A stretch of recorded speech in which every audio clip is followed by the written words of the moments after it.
পিলখানা হত্যাকাণ্ড নিয়ে অনেকেই অনেক রকম কথা বলছেন। পিলখানা হত্যাকাণ্ডের আসামিপক্ষের আইনজীবী হিসেবে আমার কিছু অবজারভেশন, যেটা হয়তো অনেককেই নতুন করে অনেক কিছু নিয়ে ভাবিয়ে তুলবে। আপনাদের নিশ্চয়ই মনে আছে, পিলখানা হত্যাকাণ্ডটি সংঘটিত হয়েছিল ফেব্রুয়ারি মাসের শেষ নাগাদ।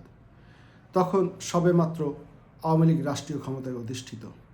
পিলখানা হত্যাকাণ্ড নিয়ে অনেকেই বলছেন যে তৎকালীন আওয়ামী লীগ সরকার এই হত্যাকাণ্ডের পিছনে দায়ী, যেটা আমার কাছে নিছকই একটি রাজনৈতিক প্রোপাগান্ডা এবং রাজনৈতিক বক্তব্য বলে মনে হয়। পিলখানা হত্যাকাণ্ড সংগঠিত হওয়ার পূর্বে বিডিআরদের দিয়ে একটি ডাল ভাত কর্মসূচি পরিচালনা করা হয়েছিল। এই কর্মসূচিতে মূল দায়িত্বটা পালন করত বিডিআর সদস্যরা। বিডিআরের একটা বিষয় সবারই জানা, সেটা হলো বিডিআরদের যে অফিসার তারা কিন্তু আর্মি থেকে আসে। বিডিআরদের নিজস্ব অফিসার নেই, বিডিআর নিয়ন্ত্রিত হয় আর্মি অফিসারদের দিয়ে, এবং এই আর্মি অফিসারদেরকে আর্মি থেকে এখানে পদায়ন করা হয়। তারাই মূলত বিডিআরদের নিয়ন্ত্রণ করে। এই ডালভাত কর্মসূচির সময়ও মূল দায়িত্ব বিডিআররা পালন করলেও এই ডালভাত কর্মসূচির নিয়ন্ত্রণ এবং সুপারভিশন করত আর্মি সদস্যরা। যখন ডালভাত কর্মসূচিতে প্রচুর পরিমাণে লাভ হতে থাকে, তখন এই লাভ্যাংশের টাকাটা কে পাবে, এটা নিয়ে বিডিআরদের মধ্যে প্রথম সন্দেহ দানা বাঁধতে শুরু করে। বিডিআরদের দাবি ছিল ডালভাত কর্মসূচির সম্পূর্ণ লভ্যাংশ তাদের হবে। এছাড়াও বিডিআরদের আরও অনেক দাবি ছিল, যেগুলা বিডিআরদের এই ঘটনা ঘটার পূর্বে বিডিআররা বিভিন্ন লেভেলে এটা নিয়ে আলোচনা করেছে, স্মারকলিপি দিয়েছে, দাবি এনেছে। তারা বিভিন্ন রাজনৈতিক নেতা, তৎকালীন দায়িত্বপ্রাপ্ত মন্ত্রী এবং সরকারের বিভিন্ন উপরমহলে দেন দরবার করেছিল।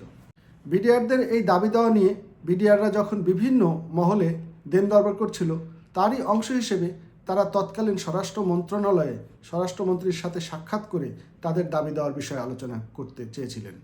তখন স্বরাষ্ট্রমন্ত্রী অ্যাডভোকেট সাহারা খাতুন এবং স্বরাষ্ট্র প্রতিমন্ত্রী জনাব সোহেল তাজ, বিডিআরদের একটি প্রতিনিধি দল তাদের দাবি দেওয়া নিয়ে আলোচনার জন্যে তৎকালীন স্বরাষ্ট্রমন্ত্রীর সাথে সাক্ষাতের জন্য তারা সচিবালয়ে যায়।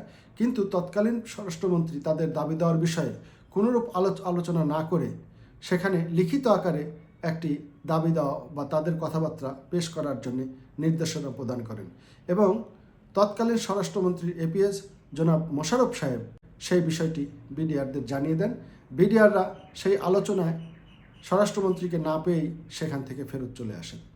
বিডিআর স্বরাষ্ট্র মন্ত্রণালয়ের অধীন এবং তাদের নিয়ন্ত্রণকারী কর্তৃপক্ষ স্বরাষ্ট্র মন্ত্রণালয়। তাদের ভালো মন্দ, তাদের দাবি দেওয়া, তাদের অধিকার সমস্ত কিছুই দেখা ভালোর দায়িত্ব ছিল স্বরাষ্ট্র মন্ত্রণালয়ের।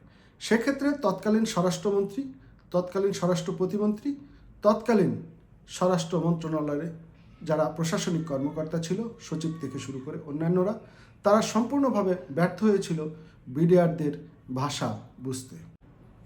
পিলখানা হত্যাকাণ্ড সংগঠিত হওয়ার পর এই মামলায় স্বরাষ্ট্রমন্ত্রী, তৎকালীন স্বরাষ্ট্রমন্ত্রী সাক্ষী হয়েছিলেন এবং তিনি সাক্ষী দিতে এসেছিলেন। আমি তাকে জেরা করেছিলাম। তার এপিএস মোশাররফ সাহেব সাক্ষী ছিলেন, তিনিও সাক্ষী দিতে এসেছিলেন। কিন্তু আমরা একজন ব্যক্তিকে কোনো সিনেই পাইনি, সেটা হলো তৎকালীন স্বরাষ্ট্র প্রতিমন্ত্রী জনাব সোহেল তাজ।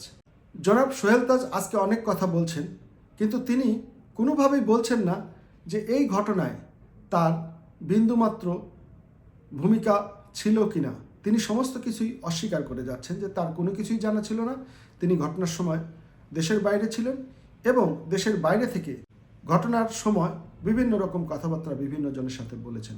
কিন্তু তিনি কি একবারও বলেছেন যে ঘটনা ঘটার পূর্বে তার যে দায়িত্ব ছিল, তার মন্ত্রীর যে দায়িত্ব ছিল, তার মন্ত্রণালয়ের যে দায়িত্ব ছিল, সে প্রসঙ্গ কি তিনি একটি কথাও বলেছেন? একটি কথাও বলেন নাই। কেন বলেন নাই?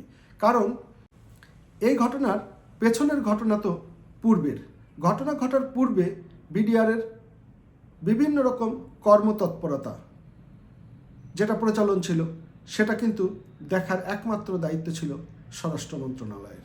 আজকে যদি সোহেল তাজ সাহেব বলেন যে স্বরাষ্ট্র প্রতিমন্ত্রী হিসাবে তার কোনো কিছুই দায়িত্ব নাই, কোনো কিছুই তার জানা ছিল না, কোনো দায়ী তার নাই, তাহলে সেই কথাটা একদম গ্রহণযোগ্য না।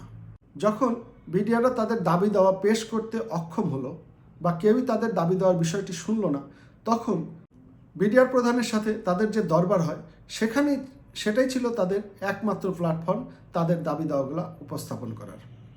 যখন বিডিআররা তাদের দাবি দেওয়ার প্রসঙ্গে দরবারে কথা বলতে চায়, শুরুতেই তৎকালীন বিডিআর প্রধান তাদের এই দাবি দেওয়া শুনবেন না মর্মে রুলিং দেন।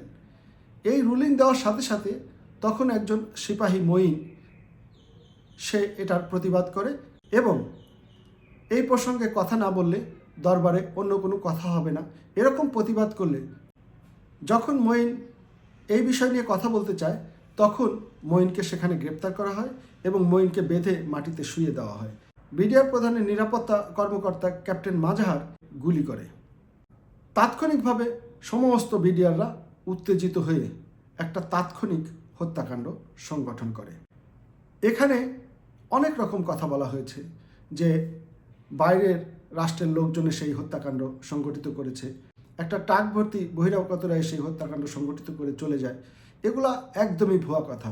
সেই বিষয়গুলো কিন্তু কোনোভাবেই এই মামলায় আসেনি।